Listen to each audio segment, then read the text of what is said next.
Hello বন্ধুরা, তোমরা সবাই কেমন আছো? দ্য নেক্সট প্রিন্সের এপিসোড 10টিকে আমি বাংলায় অনুবাদ করছি। তোমাদের যদি ভালো লেগে থাকে তো তোমরা প্লিজ লাইক সাবস্ক্রাইব করে দিও, আর আগের এপিসোডগুলি দেখে নিও যারা দেখোনি।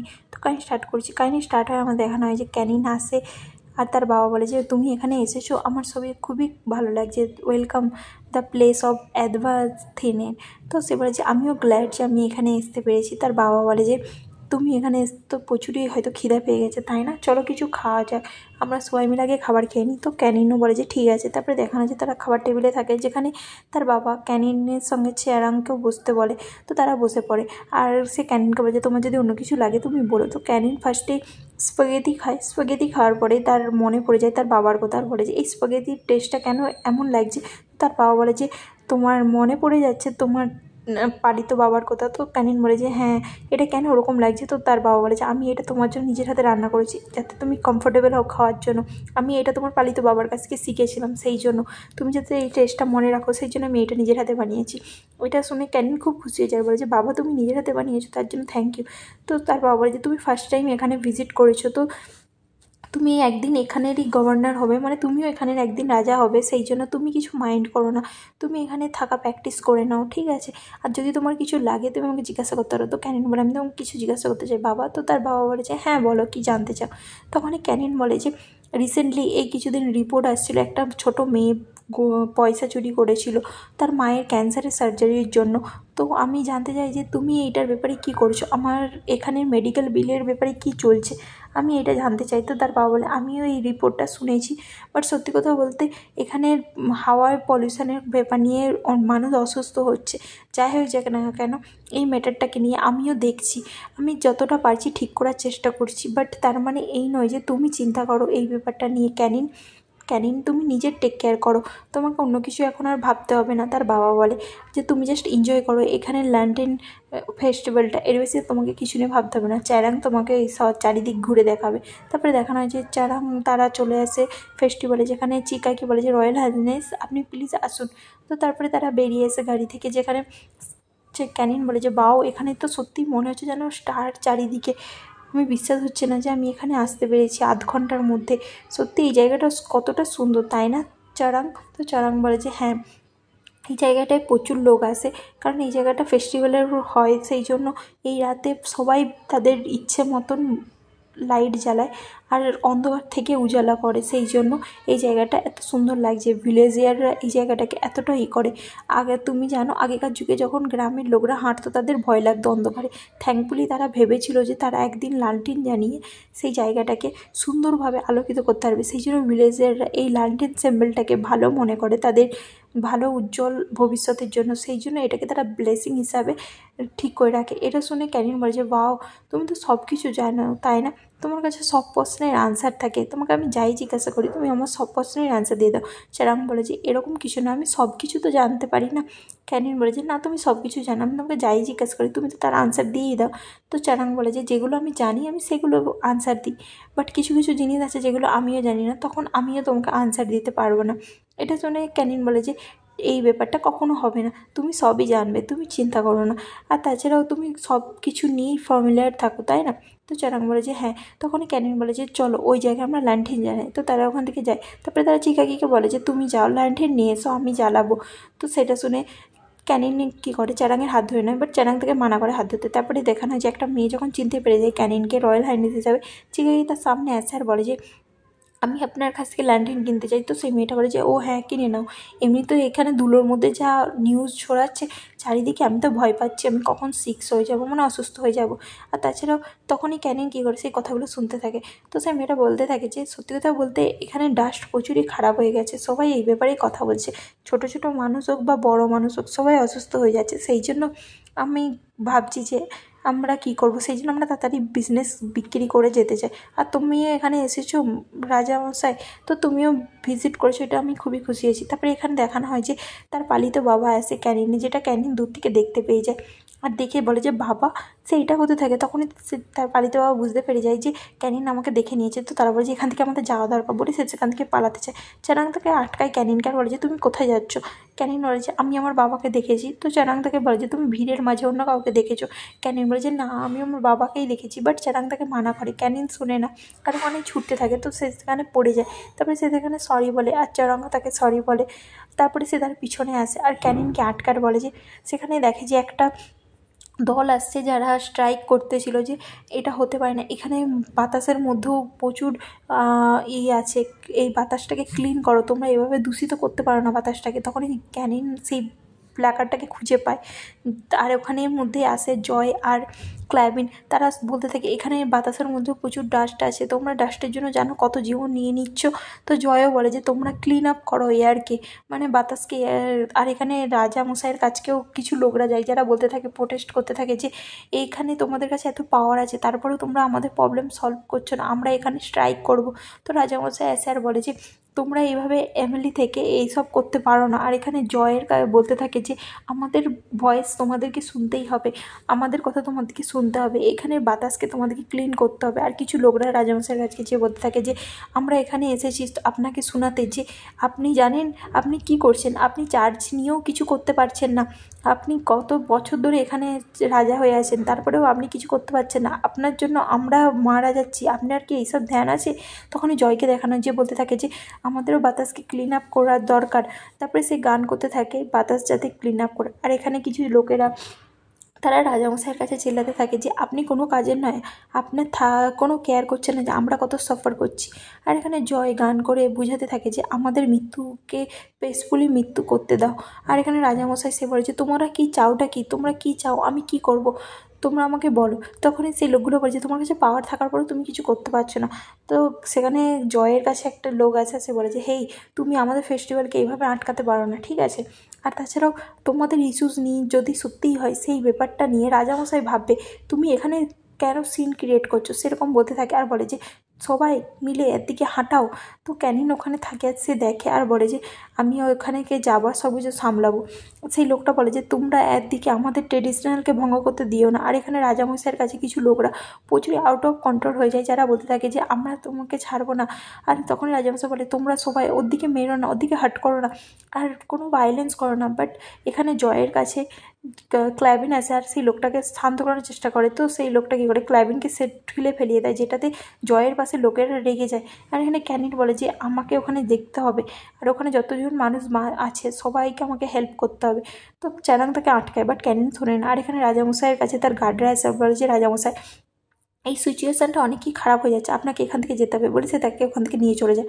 আর এখানে ক্যানিনকে দেখানো হয় যে বলে যে আমি ওখানকে যাব, তুমি আমার উপরে ভরসা রাখো, সব কিছু ঠিক হবে। তারপরে দেখানো হয় যে জয় বলে যে এইসব কী বিহেভিয়ার আপনার। তখনই সেখানে ক্যানিন আসে আর তাকে দেখে বলে যে রয়্যাল হাইনেস আপনি। তো ক্যানিন বলে যে আমি তোমাদের ভয়েস শুনেছি, আর আমি তোমাদের কথা শুনে আমি যাই যে আমি তোমাদেরকে এনকারেজ করি, কিন্তু তার মানে এই নয় যে এই ইস্যুসটা এইভাবে টেম্পারারি হ্যান্ডেল করা যাবে। ফার্স্টে তোমরা এইভাবে করা বন্ধ করো। আর আমি জানি যে বাতাস কতটা দূষিত হয়েছে, বাট আমাদেরকে কিছু সিচুয়েশানকে ফলো করতে হয়। তোমরা যদি এইভাবে পলিউশনের জন্য প্রবলেম ক্রিয়েট করো, এই ভিলেজের লোকেরা কিভাবে তাদের ট্রেডিশনাল ফলো করবে। আমি জানি তোমরা তোমাদের ভালোর জন্যই করছো, বাট আমি তোমাদেরকে কাইন্ডলি জিজ্ঞাসা করছি যে তোমরা প্লিজ এই লান্ঠেন ফেস্টিভ্যালটাকে যেতে দাও এখন। তুমি যদি না এদের হেল্প করো, আমি তোমাকে গ্যারান্টি দিচ্ছি আমি তোমাদের হেল্প করব, আর আমি আমার কথা রাখবো। আমি তোমাদেরকে ভরসা দিচ্ছি যে আমি তোমাদেরকে হেল্প করব, তোমরা আমার উপরে বিশ্বাস করো। তখন এই পাশ থেকে একটা ছেলে বলে যে কিন্তু আমরা আপনাকে কীভাবে বিশ্বাস করব, আমরা কী করে বিশ্বাস করবো যে আপনি আমাদেরই হেল্প করবেন, আর তাছাড়াও আপনি আমাদের যে হেল্প করবেন এর কোনো ভরসা আছে। তো এটা শুনে ক্যানিন বলে যে আমি তোমাদেরই হেল্প করব, তোমরা আমার কথায় বিশ্বাস করো, কিন্তু এই ব্যাপারটাকে এখানে আমরা সলভ করতে পারবো না, তার জন্য আমার দিকে সময় দিতে হবে। কিন্তু আমি তোমাকে প্রমিস করছি যে আমি এই ব্যাপারটাকে নিয়ে কথা বলবো। তো প্লিজ তার জন্য তুমি এই ফেস্টিভ্যালটাকে আটকাও না, এখানের লোকেদের এটা ট্র্যাডিশনাল বেসে থাকার জন্য। তো তোমরা প্লিজ এদের জন্য রাস্তা বানিয়ে দাও।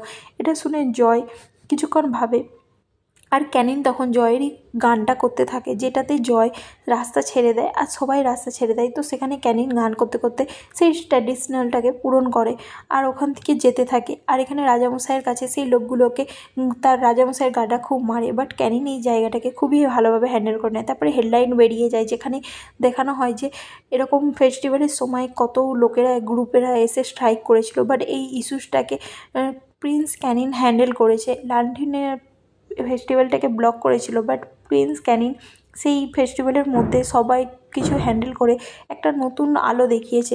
আর প্রিন্স ক্যানিন কথা দিয়েছে যে তিনি এই ব্যাপারটা নিয়ে হ্যান্ডেল করবে আর এই ব্যাপারটাকে শুধরানোর চেষ্টা করবে, যেটা সত্যিই প্রচুরই ভালো ব্যাপার ছিল। আর এখানে ক্যানিনকে দেখানো হয় যে পড়তে থাকে বই, কিন্তু তার মন থাকে না, সে বারবার ভাবতে থাকে সেই লোকেদের কথা। আর সে ভাবতে থাকে যে কী করবে সে, এইসব চার্চে আসে সে কিছু করছে না, কেন নতুন হোপ সে কী করে বার করবে। তখনই তার বাবা আসে আর বলে যে তুমি কেমন আছো, তুমি ঠিক আছো তো? তো ক্যানিন বলে যে হ্যাঁ আমি ঠিক আছি। আর তার বাবা বলে যে তুমি যে ফিরে এসেছো এটাই যথেষ্ট, তোমার সেফটি ফার্স্ট, তোমাকে এরকম কিছু করতে হবে না, তোমাকে নিজে এইসবের মধ্যে পড়ার দরকার ছিল না, তুমি এই ম্যাটারটা থেকে দূরে থাকো। বাট ক্যানিন বলে যে কিন্তু আমি এইসব থেকে কী করে দূরে থাকো। তার বাবা বলে যে আমিও ফার্স্টে তোমার মতনই এইগুলোকে ডিল করতে চেয়েছিলাম, আমি এটাকে শেষ করতে চেয়েছিলাম, বাট আমি করতে পারছি না। আমি রিয়েলাইজ করলাম যে আমার কাছে অতটা পাওয়ারই নেই যে আমি এইগুলো করতে পারবো বলে। আমি ফার্স্টে রাজামশাইয়ের সঙ্গে কথা বলতে গিয়েছিলাম এই ব্যাপারটা নিয়ে, কিন্তু তার গার্ড আমাকে মানা করে দিয়েছিল আর আমাকে রাজামশাইয়ের সঙ্গে এই ব্যাপারটা নিয়ে কথাই বলতে দেয়নি বাবার সঙ্গে। যখন রাজামশাই ফুল রিকভার করবে তখন আমি ভেবেছিলাম তার সঙ্গে কথা বলবো। যখন আমি রাজামশাইয়ের সঙ্গে কথা বললাম যে এই ব্যাপারটা নিয়ে আমাদের কিছু করা দরকার, বাট রাজামশাই আমার কোনো কথাই শুনলো না। আমি বিশ্বাস করলাম সব কিছু তোমার দাদুর হাতেই আছে, তোমার দাদু চাইলে সব কিছু করতে পারবে, তোমার দাদুর হাতে যা পাওয়ারটা আছে সেই পাওয়ারটা আমার কাছে নেই। সেই জন্য আমি তোমার দাদুকে ফেস করে কিছু বলতে পারছি না। তোমার দাদু আমাকে যাই বলছে আমাকে সেগুলোই শুনতে হচ্ছে আর আমাকে সেইটাকে অ্যাকসেপ্ট করতে হচ্ছে। আমি কিছু করতে চাইলেও আমি কিছু করতে পারছি না, কারণ সব পাওয়ার ওনার কাছে আছে। সেই জন্য আমাকেও মুখ বুজে সব কিছু সহ্য করতে হচ্ছে। আর এই সব কিছু শুধরানোর জন্য আমাদের পাওয়ার দরকার। এই সব কিছুকে আমরা জাস্ট এইভাবে ছাড়তে পারি না। আমিও কখনো ভেবেছিলাম যখন ওই লোকগুলো চেল্লাচ্ছিল যে আমি কি কিছুই চেঞ্জ করতে পারবো না, সত্যি কি আমার দ্বারা কিছু হবে না, আমি কি কিছুই বদলাতে পারবো না এই মানুষগুলোর জন্য, আমার কাছে কি এত পাওয়ার নেই। সে এরকমই বলতেছিল ক্যানিনকে, আর সে বলতে চাইছে এটাই আমিও সত্যি ভেবেছিলাম। এটা শুনে ক্যানিন বলেছে তো আপনি বলতে চাইছেন যে যে পাওয়ার, যার কাছে পাওয়ার থাকবে সেই তার মানে সব কিছু করতে পারবে, তাই তো? পাওয়ার সব কিছু স্মুথলি আর সফটলি করে দেবে, তাই তো? আর এরপরে যে এমলির রাজা হবে তার কাছে যা পাওয়ার আসবে সে সব কিছু করতে পারবে।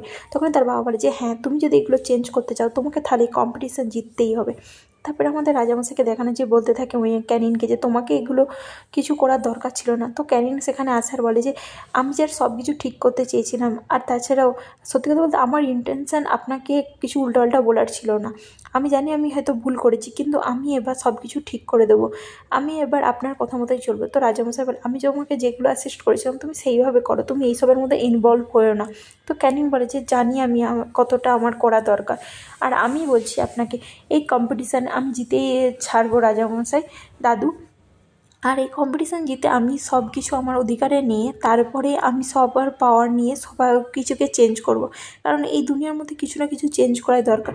রাজামশাই বলে তুমি কি ভাবছো আমি কিছুই করছি না? তো ক্যানিন বলে যে আমি জানি না আপনি কতটা কী করছেন, বাট একদিন আমি কিছু না কিছু তো করবই, আর যেটা আমাকে কেউ আটকাতে পারবে না।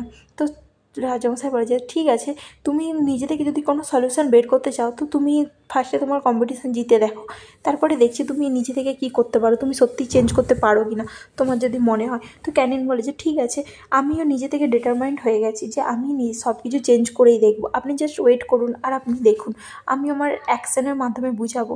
আপনার যদি আর কিছু বলার থাকে আমি এবার যাচ্ছি বলে সে বাইরে চলে আসে। আর এখানে ক্যানিনে পালিত বাবাকে দেখানো হয় যে বলতে থাকে যে সত্যি সব কিছু কি আলাদা হচ্ছে তাই না? তখনই চারাঙ্গের ফ্রেন্ড বলতে থাকে যে আপনি এরকম চুপ করে কী করে বসে আছেন, আপনি কি দেখেছেন? তো ক্যানিন আপনাকে দেখেছিল। তার বাবা বলে যে হ্যাঁ আমি দেখেছি, আমাকে দেখেছিল। তো তোমার প্ল্যান কী?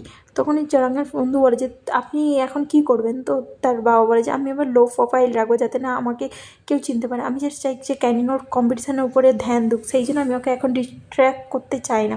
তার ফ্রেন্ড বলে যে আপনি সত্যিই খুব ভালো একজন মানুষ। তো তার বাবা বলে যে আমি চাই যে ওর লাইফ যাতে বেঁচে যায়, সেই জন্য ওর লাইফ বাঁচানোর জন্য আমি যা চাই সব কিছু করবো, আর যাই হয়ে যাক না কেন আমি এতদিন ধরে ওকে বাঁচিয়ে এসেছি, আমি যদি এমনও বিহেভ করতে যে আমি মারা গেছি তো আমি করবো। চারাঙ্গার ফ্রেন্ড বলে যে আপনি সত্যিই ওর জন্য এত ভাবেন তাই না? তো এটা শুনে সে বলে যে তুমি বুঝবে না, রাজামশাইকে কখনো কখনো আমিও ভাবি যে উনি কীরকম পারছেন, বাট ক্যানিনের জন্য উনি খুবই ভালো পারছেন। তো সেই জন্য আমাকে ওর কম্পিটিশানের পর্যন্ত আমাকে এরকম বিহেভ করতেই হবে। আমি চাই কোনো রকম রিজন দিতে চাই না যাতে ওর ফোকাসকে লুজ করে। এটা শুনে চ্যারাংয়ের ফ্রেন্ড বলে যে আপনি প্রচুরই ইমপ্রেসিভ, আমার তো আপনাকে দেখে অবাক লাগে। তার বাবা বলে যে তুমি বুঝবে না সব কিছু। তো তার ফ্রেন্ড বলে যে আমি জাস্ট এক্সপ্রেসও করতে পারছি না যে আপনি কীরকম মানুষ, আপনি এত কিছু কী করে ভাবতে পারেন। তার বাবা বলে যে তুমি বুঝবে না, তুমি জানো কখনো বড় মাছকে বাঁচানোর জন্য ছোটো মাছের দিকে স্ট্রেঞ্জ বিহেভ করতে হয়, তুমি এগুলো বুঝতে পারবে না কারণ তুমি এগুলো কখনো ফিল করোনি। আর তুমি জানো মাছকে একটা জলের মধ্যেই রাখা ভালো, তাই না? সেটা থেকে বেরিয়ে এলেই সব কিছু আলাদা হয়ে যায়। তখনই তার ফ্রেন্ড বলে যে আমি জানি না আপনি কী ভাবছেন, বাট আমি মনে করি যে এইভাবে বেঁচে থাকার থেকে মরে যাওয়াটা বেটার।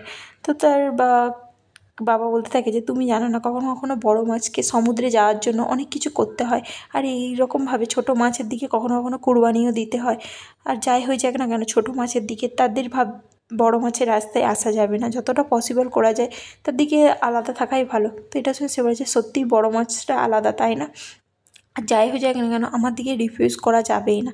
তারপর আমার দিকে দেখে না রাজামশাই বসে থাকে, আর সেখানে চরাংও আসে। চরাং আসতেই রাজামশাই তাকে বলে আমি তোমাকে বলেছিলাম যে তোমাকে এই ম্যাটারটাকে নিয়ে করতে, তুমি ক্যানিনের পালিত বাবার ব্যাপারটাকে এখনও ঠিক করনি কেন? তুমি আর কি সব কিছু আউট অফ কন্ট্রোল হচ্ছে তোমার হাত থেকে? চরাং বলে যে এরকম কিছু না, আপনার কমান্ড আমি শুনেছিলাম, বাট আমি ক্যানিনের কাছ থেকে আর কতদিন এটা লুকাতে পারবো সেটা আমি জানি না। তো রাজামশাই বলে আমি বলেছিলাম না ওকে মেরে দিতে। তো চরাং বলে যে আমি ভয় পাচ্ছি যে আমি ওনাকে আর লুকিয়ে রাখতে পারবো না, বাট আপনি চিন্তা করবেন না, আমি আপনাকে কথা দিচ্ছি যে যতদিনে কম্পিটিশান শেষ হচ্ছে আমি ওনাকে ক্যানিনের সামনে আসতে দেবো না। তো রাজামশাই বলে আমি এসব জানি না, আমি তোমাকে বলছি তুমি এটাকে সামলাও, তুমি আমার গ্র্যান্ডসন, সেই জন্য হয়তো তুমি এরকম কাজ করছো যে ভাবছো হয়তো আমি তোমাকে কিছু বলবো না, বাট আমি তোমাকে রাজা হয়ে বলছি একজন, আমি তোমাকে আদেশ দিচ্ছি যে তুমি এই ম্যাটারটাকে ভালোভাবে দেখো আর এই সবের মধ্যে যা গণ্ডগোল হচ্ছে সেটাকে শুধরাও। তো এটা শুনে চরাং বলে যে হ্যাঁ ঠিক আছে রাজামশাই। তারপরে ক্যানিনকে দেখানো যে বই পড়তে থাকে। তো চরাং আসে আর বলে যে রয়্যাল হাইনেস আপনার কী করছেন? তো তখনই ক্যানিন বলে যে তুমি আমাকে বলোনি কেন যে আমার বাবা বেঁচে আছে? এটাও কি একটা কমন ছিল রাজামশাইয়ের? এটা শুনে চরাং তাকে বলে যে আপনি আমার কথা শুনুন, আমি আপনাকে বলছি, আপনি এইটা মনে রাখুন যে উনি আপনাকে ডেঞ্জারের মধ্যে ফেলাতে চায় না।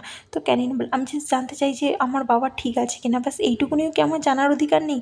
তুমি আমাকে বলতে পারবে না? এটা শুনেই চরাং বলে যে উনি ঠিক আছে, আপনি চিন্তা করবেন না, আমার ফ্রেন্ডের কাছে উনি আছেন আর উনি এখন ঠিক আছে, আপনাকে চিন্তা করতে হবে না। যেটা শুনে ক্যানিন শান্ত হয়ে যায়। চরাং তাকে হাক করে, তো ক্যানিন তাকে থ্যাংক ইউ বলে দেয়। তারপরে সিনে দেখানো হয় যেখানে রাজামশাই বলতে থাকে কম্পিটিশানের ব্যাপারে, যা যা কম্পিটিশান হবে সেই নিয়ে ডিসকাস করতে থাকে। আর সে বলে যে তোমরা বলো যে কম্পিটিশানে কী কী চেঞ্জেস করতে চাও।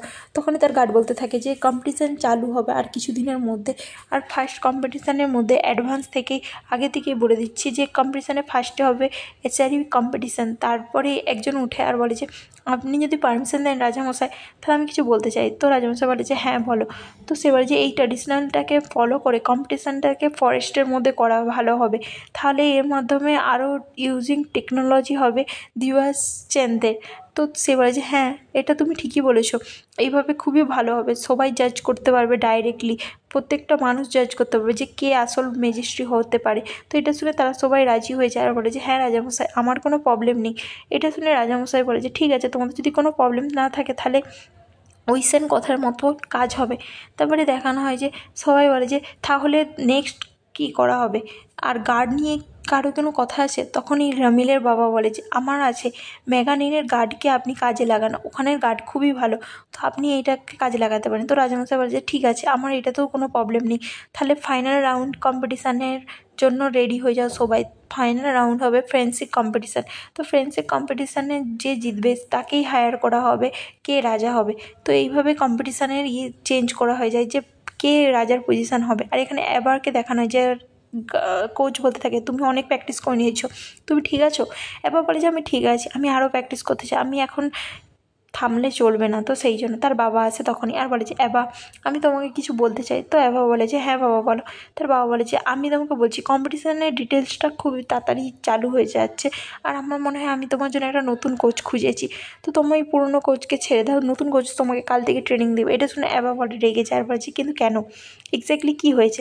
তার বাবা বলে তুমি আমার কথা শোনো, আমি তোমাকে এত কোশ্চেন করতে মানা করেছি তো? অ্যাবা বলে যে না, আমি যা বলছি আপনি আমার কথা শুনুন, আমি আমার কোচ চেঞ্জ করব না, আমি নতুন কোচ চাই না, ঠিক আছে?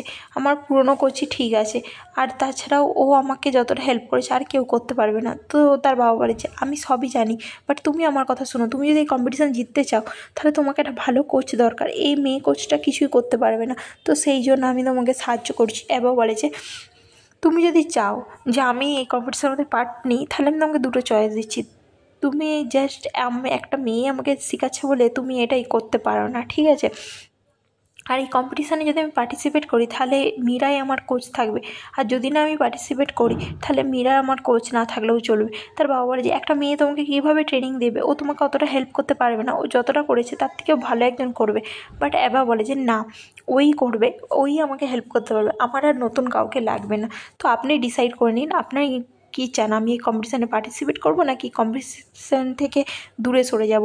তো আপনি ভেবে নিন। তার বাবা বলে তুমি আমার কথা কখনো শোনো না কেন, তুমি একবার তো আমার কথা শুনে নাও।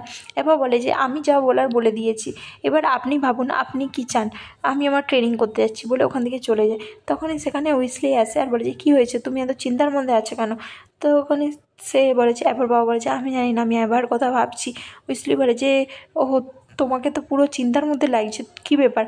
তুমি যদি না কিছু মাইন্ড করো আমি কি তোমাকে জিজ্ঞাসা করবো যে কি ম্যাটারটা কি, তুমি কী নিয়ে এত ভাবছো, তুমি আমাকে বলতে পারো। এটা শুনে এবার বাবা বলতে থাকে যে সত্যি কথা বলতে আমার মেয়ে কথাই শুনছে না, চ্যালেঞ্জিং ব্যাপার চলে আসছে, আমি ওর জন্য একটা কোচ হায়ার করতে চেয়েছিলাম বাট ও সেই মেয়ে কোচটাকে রাখতে চাইছে, সেই জন্য আমি আর এটা নিয়েই ভয় লাগছে যে ওকে এই কম্পিটিশানের মধ্যে জিততেও পারবে, ওকে আমি জাস্ট চাই জিতাতে, আমি চাই না যে লোকে আমার ব্যাপারে খারাপ ভাবুক। এটা শুনে উইসলি বলতে থাকে যে তুমি বেশি ভাবছো, আর তাছাড়াও কোনো ফিমেল কোচ হওয়া কোনো খারাপ ব্যাপার নয়, তাই না? একটা মেয়েও অনেক কিছু করতে পারে, তুমি জাস্ট দেখো যে তোমার মেয়েকে হেল্প করেছে ও কতটা, মীরার স্কিল প্রচুরই ভালো, আর ওর স্কিলও খুবই ডেভেলপ করেছে, ওকেও পারফেক্ট কোচ হিসাবে তুমি মেনে নাও তাহলেই হবে। আর এটা ইজি না হলেও এটা খুবই সোজা হবে। তারপরে মীরাকে দেখানো যে বলতে থাকে যে রয়্যাল হাইনেস আপনার কি আপনার বাবার কথা শোনাটা উচিত হয়নি, আপনি এভাবে তর্ক করলেন কেন? তখন অ্যাবা বলে যে তুমি চুপ করো, তুমি জাস্ট আমার জন্য বিলং করো, তোমাকে আমি যা বলছি তুমি জাস্ট সেটাই করো, তুমি বাকি সবার কথা ইগনোর করো। বাট মীরা বলতে থাকে যে আপনি আগে আমার কথা শুনুন।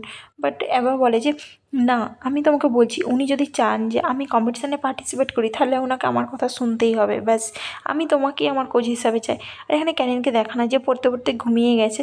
তো চিকাকি সেখানে আসার বলে যে আপনাকে পড়তেই হবে রয়্যাল হাইনেস। বাট ক্যানিন বলে যে কিন্তু প্লিজ আমি আর করতে চাই না, তুমি এত স্ট্রিক্ট হচ্ছ কেন?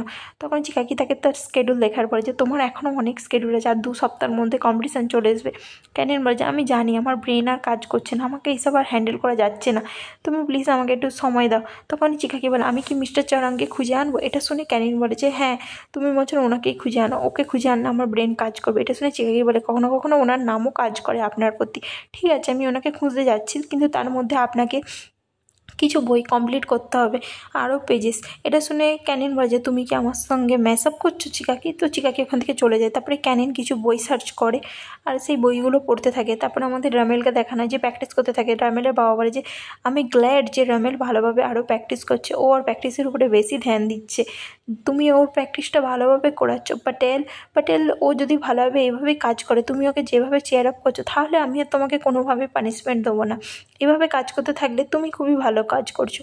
তারপরে আমাদের ক্যানিনকে দেখানো যেও প্র্যাকটিস করতে থাকে, যে তীর ধনুকে প্র্যাকটিস করে। আর তারপরে সে যখন প্র্যাকটিস করতেছিল চারাং তাকে বলতে থাকে যে তোমার মাইন্ডকে ফ্রেশ রাখো, তোমাকে প্র্যাকটিসের মধ্যে কম্পিটিশানের মধ্যে ধ্যান দিতে হবে, অন্য কিছু কথা মাথায় এনে কম্পিটিশানে হারলে চলবে না তোমাকে।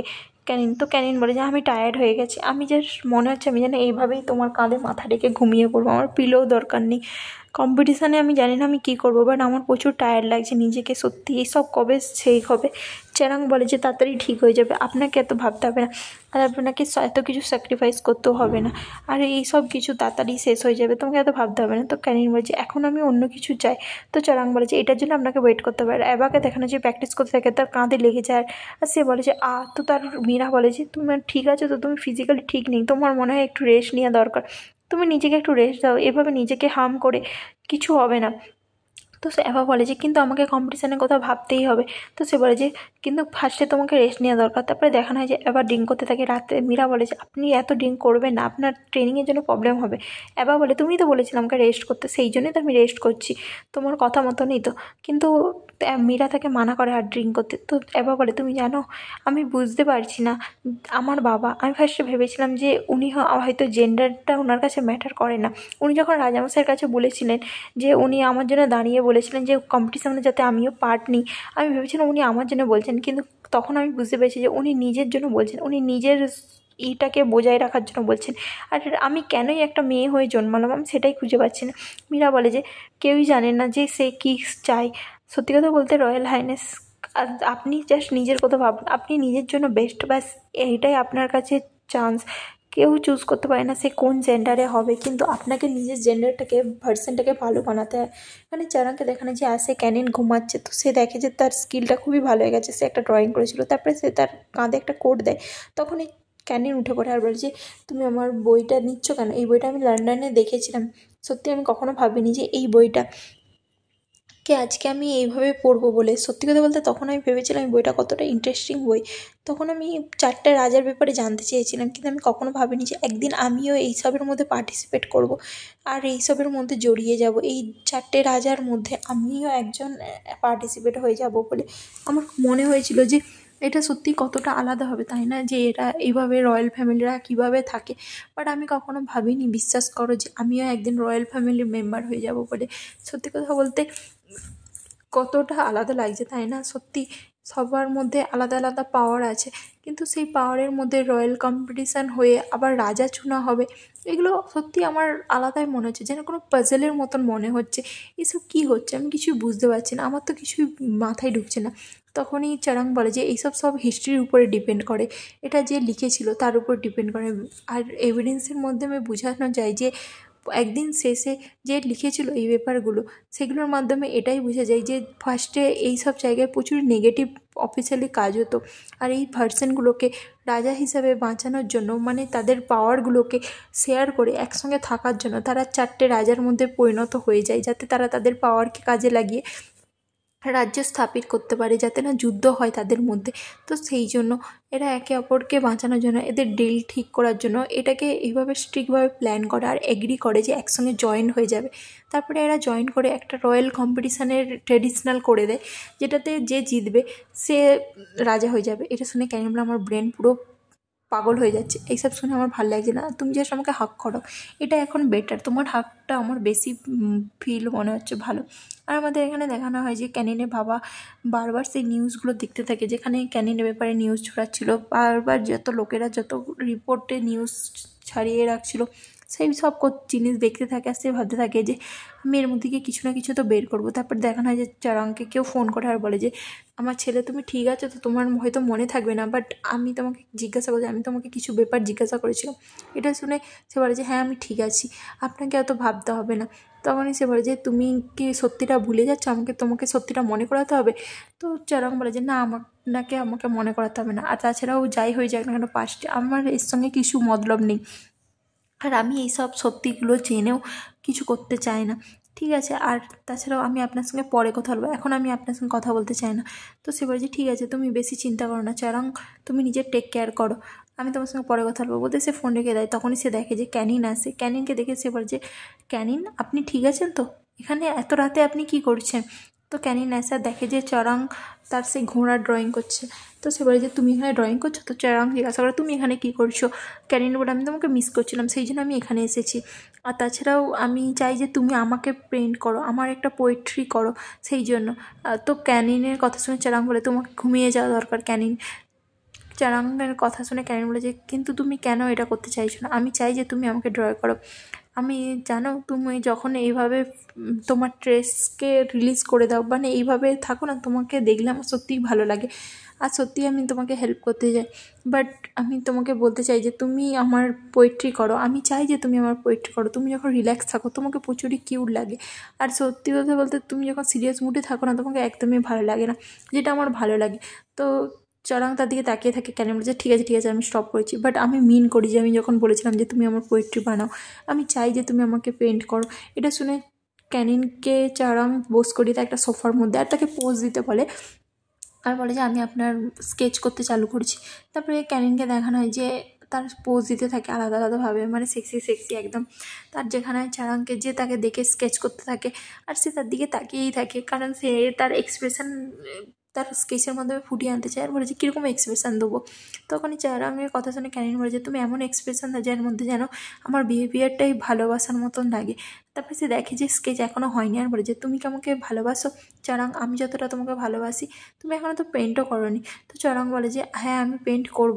তখনই ক্যানিন কী করে, তার পেন্টের ব্রাশটাকে নেয় আর বলে যে তুমি আমার উপর পেন্ট করো, এটা কেমন হবে বলে সে তাকে সেডিউস করতে থাকে। আর তারপরে সে তাকে কিস করতে চালু করে দেয়, যেটাতে চড়াং ফার্স্টে একটু শক্ত হয়, বাট ক্যানিন তাকে বারবার সেডিউস করে। আর তারপরে দেখানো হয় যে তারা একে অপরের সঙ্গে ইন্টিমেট হতে চালু হয়ে যায়। তারপরে তাদের ইন্টিমেশন হয়ে যায়, আর এখানে ড্রামাটা শেষ হয়ে যায়। গাইজ তোমরা এই এপিসোডটা যেয়ে দেখো, লাস্ট এপিসোডের লাস্ট সিনটা খুবই ইন্টারেস্টিং আছে। তো আজকের জন্য এটুকুনি, টাটা বাই বাই।